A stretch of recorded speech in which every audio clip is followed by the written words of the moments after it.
Welcome to BadBoyMowerParts.com. In this video, we are going to show you how to change the hydraulic oil on bad boy mowers with Hydro Gear ZT5400 and ZT5400 transaxles. As of 2017, this video applies to the Outlaw and Outlaw Extreme models. Now let's get started. Do not attempt this job until the machine has completely cooled down. The hydraulic oil can get extremely hot and will burn you if you do not wait until the transmission completely cools down.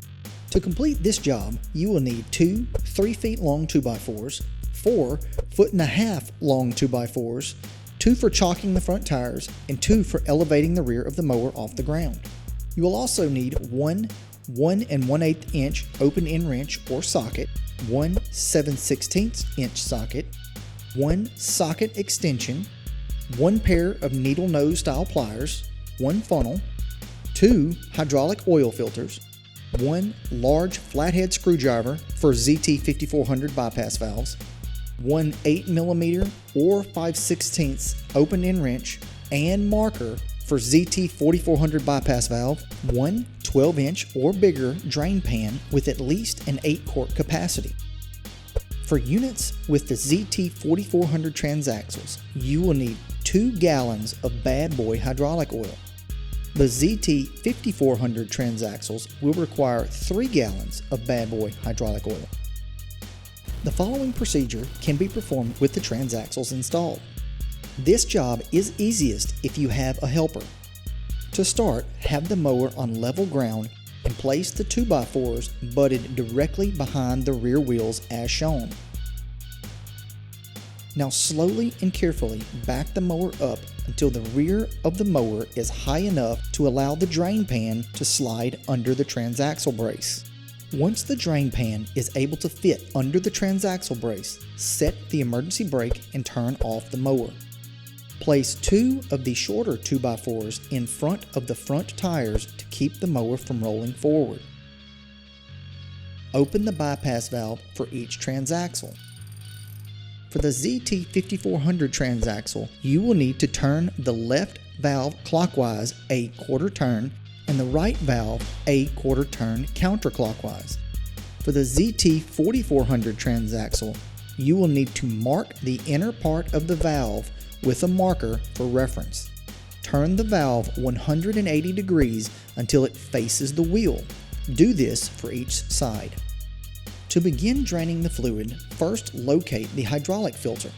The hydraulic filter is located on the bottom part of the transaxle and is enclosed. Put your drain pan under the transaxle you are draining. Use the 1 1/8 inch open end wrench or socket to remove the cover. Once the cover is removed, the filter will be exposed and the fluid will start draining. Remove and discard the O-ring from the cover.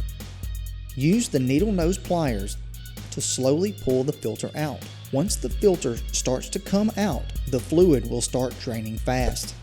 Let the transmission fully drain. When the oil has fully drained, remove and discard the hydraulic filter. Do not reuse the old filter. Do this process for each side. Once the transmission is completely drained, it is now time to replace the hydraulic filters. Insert the new filter into the transaxle. Install the new O-ring onto the filter cover and reinstall the filter cover. Repeat these steps on each side. Prior to refilling the transmissions with oil, use the 7/16 socket and socket extension to remove the top oil fill vent port plug from the left and right side so that the transaxles can properly vent during the oil fill. The oil fill vent port plug is located next to the hydraulic fluid lines on top of the transaxle. Remove the expansion tank cap and begin filling the transaxles with new fluid through the expansion tanks. Fill the transaxles until it reaches the oil fill vent port. Once the fluid has reached the port, install and tighten the plug. Once the oil fill vent plugs are installed and tightened, continue to fill the transaxles through the expansion tank until the fill line is reached on the expansion tank. Reinstall the expansion tank cap by hand and be careful not to over-tighten. Due to the effects air has on efficiency in hydrostatic drive applications, it is critical that it is purged from the system. Air creates inefficiency because its compression and expansion rate is higher than that of the oil approved for use in hydrostatic drive systems. First step in removing the air from the system is to crank the machine and disengage the emergency brake. Be careful when doing this step because you still have the rear of the mower elevated and it may try to move forward.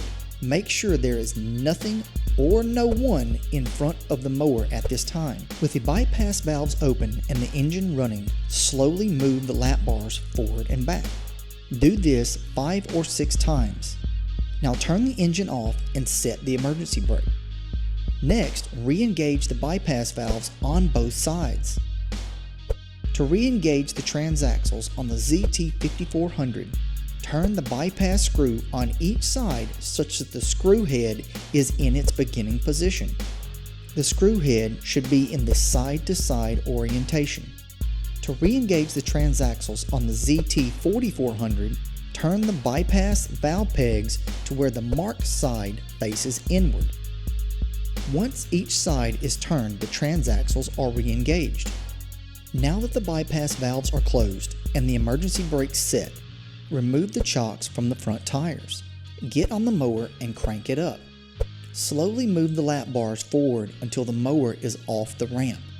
Have your helper move the ramp away from the mower. Move the drive arms forward and backwards and make sure the transaxles respond smoothly and at normal noise levels. It might be necessary to perform this procedure a few times until all the air is purged from the system. When the transaxles operate at normal noise levels and move smoothly forward and reverse at normal speeds, the transaxles are considered purged. You have now successfully changed the transmission fluid in your Bad Boy mower. From all of us at BadBoyMowerParts.com, thank you for watching. If you liked our video, be sure to give it a like and remember to subscribe to our YouTube channel for more videos regarding servicing and maintaining your Bad Boy mower.